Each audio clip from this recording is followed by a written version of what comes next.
I'm the 10th of 13 children from Massachusetts. But at the age of 18, I went on a journey to serve. At the age of 18, I wanted to do something impactful, something that made an impression not only in time but also in eternity. And that led me to seminary. Then I became a Catholic priest. So I was 30 years between training and education, and then 20 years of active ministry as a priest, which brought me to Italy. I was in Ireland, I was in Colombia, I was in Chile, and I was in Mexico. And I was in the United States Navy, serving Marines and sailors. Very fortunate for everything that I've been able to live. But I've also experienced a lot of pain. And it meant so much to be able to sit with Marines and sailors in their pain and help them to make sense of it. And now what does that pain also mean to you as entrepreneurs? Because I think what we said there about taking care of our humanity, taking care of your loved ones, it applies as much to a Marine and to a sailor as it does to all of us here. And that's really going to be the focus of what I want to talk about. And I want to move resilience. I want to move resilience over here, a little bit closer.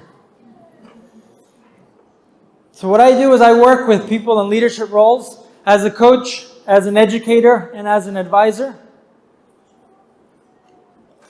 around how they positively influence, how you positively influence your inner circles, whether it be personal and professional. And your inner circles begin with you. Well, how do you lead yourself? How do you lead those around you, whether it be your spouse, whether it be your family, whether it be the C-suite, whether it be the people that work for you?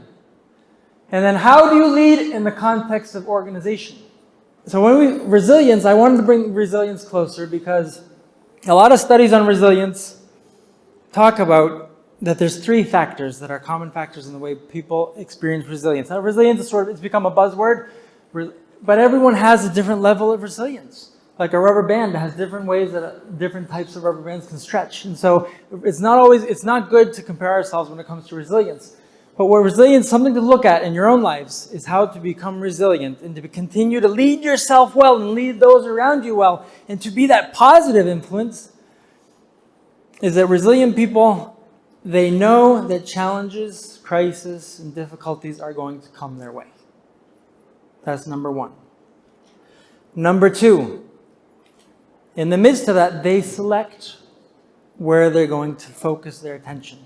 Now, it's difficulty. When crisis comes our way, when challenges come our way, the most difficult thing we have is how we focus our attention. Because our brain shifts to protective mode, to safety mode. And we miss out on a lot of options. Or we're angry, or we're bitter, or whatever it is. And we don't always make good decisions from a place of crisis and challenges. So select where you're going to focus your attention.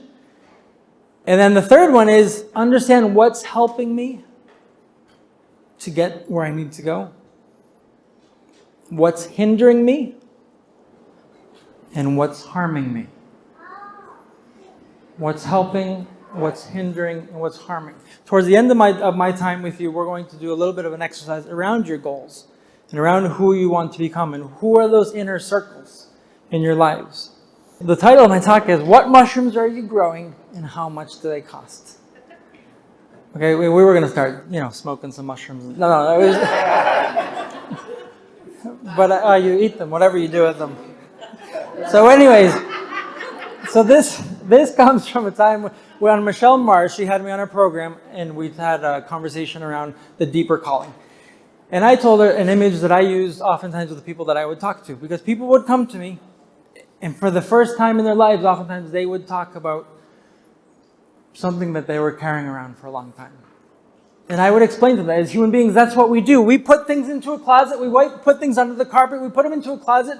The more painful they are, the more difficult they are, the more we put them into the closet, hoping that they will never appear again.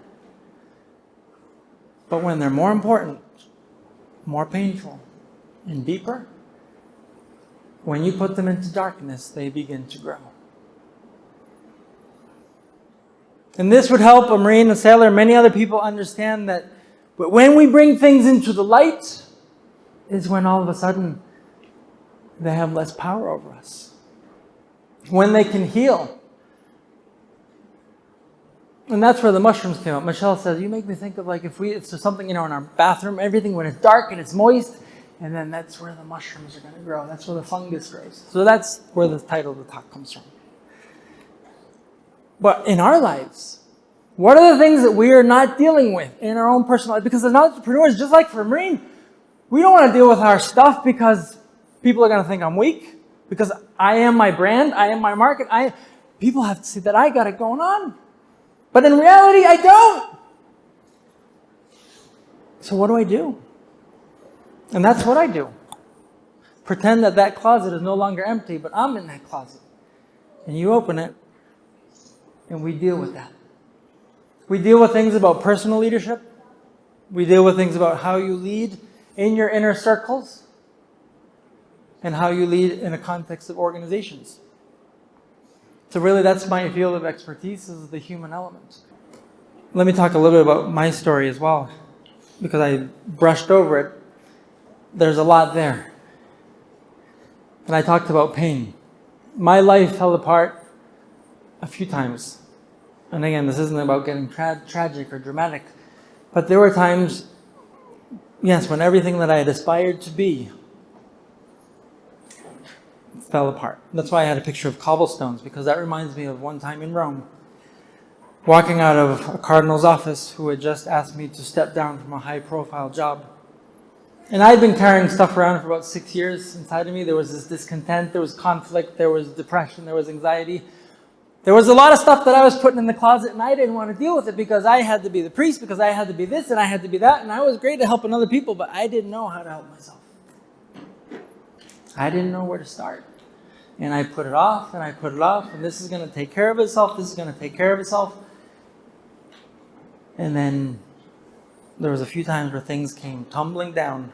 And there was that time in a Roman plaza where I looked pain in the face, and instead of rejecting pain, I began to befriend pain, because pain was going to tell me a lot about myself. And in befriending pain, then I began a journey of healing. Very hard. I went and I signed up, put myself into a clinic for 4 months to recover emotionally, psychologically, spiritually, and to try to gain clarity on my life decisions. So that began a journey. And if there's anything about me that I would like you to know, it's that I love the human person, and I'm passionate about the human person and of who you can become. But oftentimes we can't get there on our own. And I leaned on many people. I learned to lean on many people. And I want to encourage you to do the same. Because what's the price for those mushrooms? What's the price that you're paying at the altar of success as an entrepreneur? And what price do you want to pay? Because there's always a price. There's always a price. But what's the price that you want to pay? Especially in your inner circles and in your personal life. What's the price that you're willing to pay? Because oftentimes it's too late. 72% of entrepreneurs talk about that their mental health worries them. 50% of entrepreneurs lose their marriage. I'm a big fan of crisis intervention and management, but I'm a bigger fan of preventive maintenance. And that's the work that I do with people in leadership roles, around their personal lives, their relationships, their most meaningful relationships, and how they lead. We're going to do a quick exercise here. This is something that I do with the Results Accelerator.